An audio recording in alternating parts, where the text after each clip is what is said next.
Most high performers consciously or unconsciously think professional growth into leadership works like this. You work hard, you become excellent at your job, you prove yourself, you create impressive results, and eventually the organization notices and rewards you with a more senior or more impactful leadership role. This used to be the case for years, but not now. This is not actually how organizations work these days. Organizations are more cautious with risk these days. They would rather have the right person for the job description than rewarding you. And despite all the talk about employee retention, most functions are designed in a way that the person filling them is replaceable. So I'm afraid it is not very likely to be rewarded for your hard work in the form of a promotion. You might get a nice bonus, but promotion to a leadership role, that is a very different story. Organizations do not give you a senior role and then teach you to be a leader. They watch how you behave inside the role you currently hold, and what they observe decides whether they hand you the next level at all. The professionals who become senior leaders were behaving like leaders long before anyone gave them the title. And by the way, if we have not met, my name is Sarah Mowahamfad. I'm a business and leadership coach, and I have worked with highly capable professionals, high performers, scientists, engineers, technical managers, supply managers, people with postgraduate degrees like MBAs and PhDs and all kinds of credentials, patents under the names, people who are genuinely smart, brilliant at what they do. And yet, many of them find themselves in this position. They are trusted to do a great job, but they are not trusted to shape a strategy. They are respected for delivery, for doing high quality work, for being reliable, but they are not really seen as leadership material. There is a leadership quality that predicts whether you build authority or just continue to deliver work. And some people are happy with that. Some people are happy with being in a mid-level job and just doing complex technical work, being a high performer. That is fine. But the person I am talking to today is the type of person who is high performer, doing a great job, but has a passion for leadership. You really want to lead people. You want to mentor people. You want to do high impact leadership work. You really want to be the one who's taking care of like a big team doing big things, but that is not happening to you. You wonder what's happening. And this is what I'm going to talk about today. So there is this leadership quality that decides whether you build authority or just continue to be a high performer. And it is the reason highly capable people stay at mid-level for years while less qualified colleagues move into senior roles. And that quality is power. And power is something you can gain and develop. It's a skill. It's not like something you're born with, unless, I don't know, you're born in a royal family and you're meant to be a king. And that's, again, it's up to you if you want to be a good king or not a good one. So most high performers were never taught how to develop the skill of power. And often when they are faced with situations where they notice there is slow progress, they often tell themselves, maybe I need to be more confident. Maybe I need more confidence. And that's usually what they share when they come to me and they want to work with me as a coach. But confidence is rarely the real issue. In matrix organization, cross-functional environments, business partnerships, flatter organizations, global teams, power and influence have become one of the most important leadership skills someone can develop these days. Most professionals avoid learning about power and influence because they think it's about manipulation, playing office politics, pretending to be someone else. They just have negative association with the word power. And maybe because of all the politicians who hold power these days and they're not being very good example. Maybe it's because of that. But there is a lot of negative association with power among people who are experts, high integrity, high performers, let's say. And today I'm going to talk about the ability to make people listen to you, trust your thinking, involve you in important conversations, and want to follow your direction even before you have the formal title. A lot of professionals think power comes from hierarchy, from the title and position in the chart, from becoming the boss. And yes, title matters to some extent, but title alone does not create influence. By influence, I mean the power to be able to change other people's opinion, create mindset shifts, make them listen to you, make decisions based on your input. So you kind of have influence on them.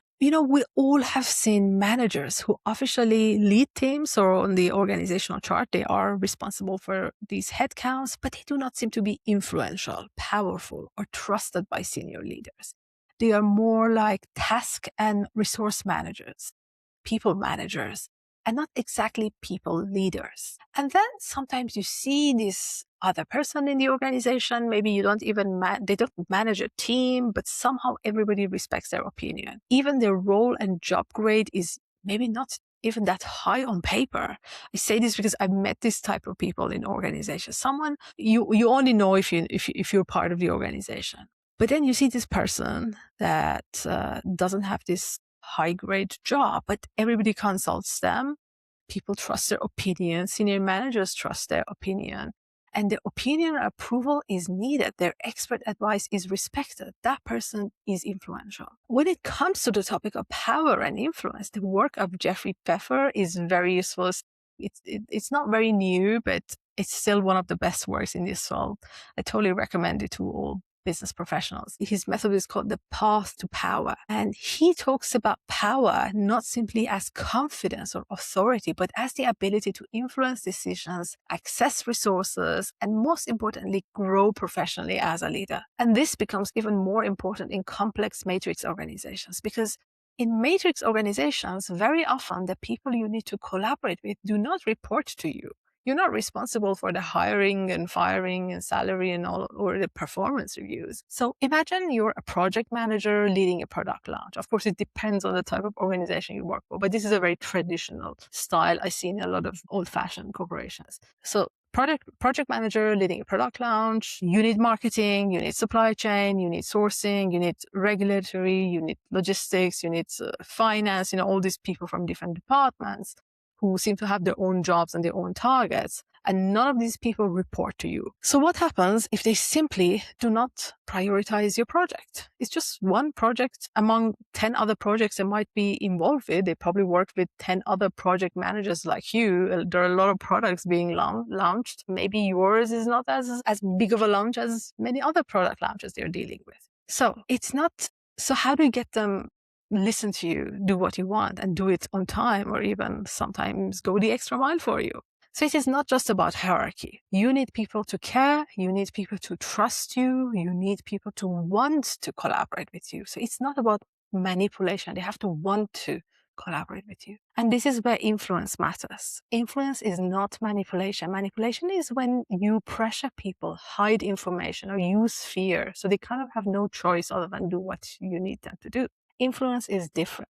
Influence is when people genuinely want to listen to you, when your thinking matters. And most traditional management training is built for people who already hold the title. Even if you see in the marketing and business school, like negotiation for leaders or negotiation for, or I don't know, this topic for C-level managers. They're calling the leaders, but they're not usually calling the ones who do not hold these titles, but want to. They have the ambition to. There are a lot of books, courses, certifications, executive education, and they teach you what to do once you are in the senior role.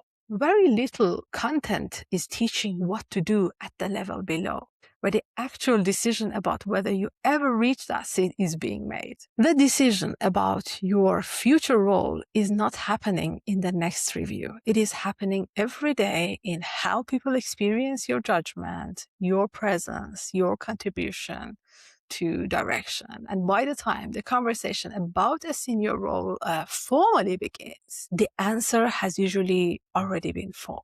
Why confidence is not enough? One of the biggest misconceptions I see that is a lot of high performers think if I become more confident, everything will change.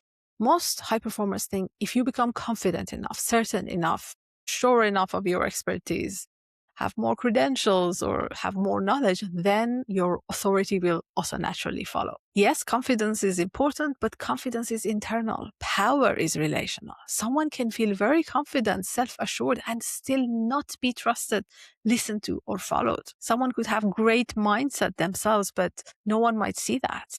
It takes time, or maybe they need to do something specific, but confidence doesn't naturally translate to power. Power lives in how other people experience you. You can have all the inner conviction in the world. If the people around you do not experience you as someone whose perspective matters, you do not have power. You have confidence. They're very different things. So it's about, can people trust you? Do people feel psychologically safe around you? Can you communicate clearly and effectively? Can you regulate your emotions during conflict? Can you simplify complexity? Can you influence people who think differently than you? These are all leadership skills. Doesn't mean all leaders have all of them, but each of these could be like something that's a leadership that could build more power for you. And this is also why mindset work is not enough. You can meditate every day, you can journal, you can read leadership books, you can become deeply self-aware, and all of these activities are very important, very useful. But the real test happens in relationships with other people. And I think this is not talked about enough in the self-help, personal development, professional growth world, especially dealing with high conflict individual people known as difficult people, who you are in those situations, who you are in uncertainty, in conflict, in difficult, awkward conversations, in disagreements. This is exactly the real you, the real inner work shows up in these situations. So leadership skills are the behaviors that make others trust us, respect our judgment, and want to work with us. And when people consistently listen to our ideas and take our perspective into account, then this is influence. And when your influence starts affecting priorities, opportunities, resource allocations, and strategic decisions inside the organization, then it becomes power. So these three concepts are very close to each other, and they also build up, they're like different pieces of puzzle that work together. Influence is sustained over time, and when it's sustained over time, it turns into power. And that is what you need to move forward in any career. And leadership is not task management. A lot of managers, focus so much on the task. They are operational managers. They monitor delivery. They manage resources. They make sure things are you're getting things done. And that is not necessarily influence. Influence is when people trust your direction, your thinking, your judgment. The more reliable you become, the more operational responsibility lands on your calendar. The more you handle, the more you're trusted to handle. But you're trusted with operations, not with direction. Those are very different currencies. Reliability earns your credibility in getting things done. Strategic judgment earns your credibility in leadership. So it's all down to what kind of work are you busy doing. And this is why so many high performers stay stuck, because they believe, if I continue delivering excellent work, eventually people will notice how exceptional I am. But often what happens instead is, the better you become at execution, at getting things done, at solving problems, the more execution work you will receive. You're rewarded for solving the next problem. So you solve the next problem. And the better you become at it, the less time you have for anything else. You become known as reliable, efficient, dependable, indispensable, but not necessarily strategic, not necessarily influential. And this is not where the problem ends. You become busy, the one with a lot of tasks to deal with, and no time to dedicate to leadership development, thinking, personal growth, reflection.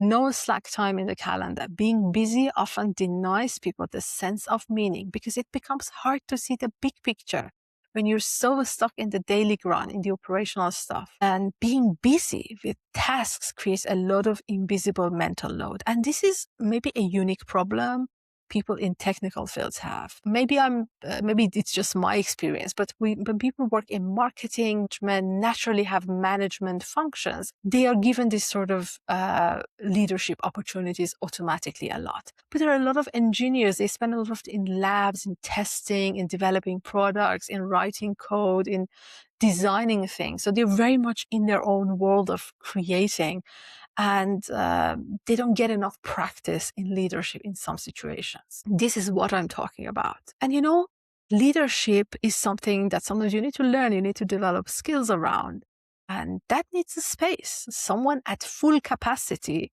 nearly burnt out, is often less likely to be given more responsibility, more opportunities to practice leadership, because you're already all your capacity is used. High performers often overinvest in execution and underinvest in relationships. They become so focused on solving problems, delivering results, handling operational pressure, and they forget that you also have a career outside the job. The description, the function you're in, your performance reviews are about the tasks you're supposed to do. But your career, that's more strategic. That's yours. You're the one who has the ownership over your career, and no one else other than you is going to take care of it. So when it comes to your career, you need time for leadership development. And everybody needs leadership development, even if you do not plan to become someone at C-level or a VP or a leader. You still need leadership development because you'll be working with other people. You need to influence decisions. So you need strategic relationships. You need visibility. You need sponsors, advocates, people who can vouch for you. Super busy, overworked people usually do not have time to focus on this. For them, like going on coffee meetups with someone else is just, I'm too busy. I don't have time to go for coffee with someone when I'm firefighting. So this is usually the mindset. I was that person, so that I have a first-hand experience of that, not just through clients, but also myself. So being busy does not indicate leadership, power, or influence. And that is also something a lot of people forget about. It indicates lack of ownership around your time and your career. Sounds unfair, but it's true. And by the way, if what I'm describing sounds familiar to you, the deeper version of this conversation will happen inside a live workshop I run next time online on June 9th about influence beyond title. I do these workshops occasionally, sometimes privately, sometimes publicly, sometimes online, sometimes in person. So depending on when you're watching this, check this link and you will know the next date. Right now that I'm recording this, the next live workshop is happening on June 9th and it's online. It's for high performers who want to understand how to create more power and influence to be more successful. The link is in the description. And if you're watching this after the live dates, the waitlist for the next round is on the same page. And those who join me live will also get one-on-one coaching. Now let me show you what to actually do with this information. So now that you know what is power, what is influence, what leadership skills are needed, what are you going to do with it? Titles change, companies restructure, functions get reorganized, reporting lines move. None of that is unusual. If your power lives only in your title, you lose your power the moment your title changes. Power that comes from control is brittle. People comply because they have to. They're scared of you. The moment your authority weakens, the compliance disappears. A reorganization, a new boss, a shift in the political map, maybe, I don't know, a merger and acquisition that will totally change the whole picture. And the difference, all of this will disappear when the organization gets changed. What survives every restructure is your reputation for judgment, your trust capital with people who matter, and the relationships you have built outside your immediate function. And this is not something you do overnight. This is something you have to think about for future. And you better deal with it before a crisis happens. This is built deliberately. It's not by accident. It's not that some people are luckier. It's just something you consciously decide to make or not. You decide what you want to be known for, and you start contributing in ways that reinforces this. You decide whose judgment you respect, and you study how they operate. What do they need from you? How to be useful to them. And you learn to protect your time for thinking, direction, perspective, and senior conversations. I have a free guide that explores this topic in depth. It's called the Make Time for Career Growth. And this requires you to step back from some operational work. You delegate, you set new boundaries. You accept that some things will move more slowly without you handling them personally. Sometimes you have to manage your perfectionism. This will need you to initiate some difficult conversations. And that is a leadership skill on its own. And the topic of boundary, you see, it's talked about a lot, but a lot of people struggle with it because usually setting boundaries takes some awkward, difficult conversations. And it will upset some people. And there will be always situations that you need to sort of put up with. So your courage to deal with those situations help you develop your leadership skills. Influence in organization is often invisible. Sometimes the most influential person in the room is not the highest ranking person. I I talked about it earlier. I remember one colleague from years ago when I worked in supply chain management. She no longer had a major leadership role, but every important process somehow went through her, even when it was not her official job title. People trusted her judgment. Senior leaders cared about her opinion. People wanted her approval. And if she disagreed with something, you could feel the impact immediately. Sometimes I wondered, like, why her opinion in this matter that's not even within her job description matters. That is influence. It was often confusing to new people in the organization why her opinion mattered. But the senior leaders, they respected her regardless of hierarchy. And also, she was a lot of people's manager in the time they were like in their internship. She's been in the organization for years, at least 20, 30 years. So she has built her influence like that. It was probably her choice not to be in a leadership role back then. Influence and power have a direct relationship with visibility, being seen by the right people. And, this takes courage. Not everyone is comfortable with exposure, with visibility. Being invisible can actually cost you. The first cost is a stagnation. You become over-relied on operationally, but overlooked strategically. And eventually, this creates exhaustion, burnout, resentment, sometimes cynicism. You start to feel like, what's going on? It feels a little meaningless. A lot of people have a very complex relationship with visibility. They love it and hate it. Or when they see someone else more visible, they get triggered and they're like, oh, that's braggy. But at the same time, deep down, they also feel disappointed with themselves, why they're not doing that. And human beings need meaning. We need to feel our contribution matters. And another difficult reality is this. Sometimes you will watch less technically capable people become more influential than you just because they are more visible. They have more courage to be exposed to public opinion and be judged and be made fun of. That's a reality. So it's not because they are smarter, but it's because they develop leadership visibility, communication skills, strategic relationships, and influence earlier. And these are the skills you don't just learn by theory. You have to do them. You have to embarrass yourself a few times. You have to be in complex situations a few times. And eventually you learn and you just become better at it. There is no way about it. I have met highly accomplished professionals in technical fields who are uncomfortable with visibility, conflict or exposure, public presentation.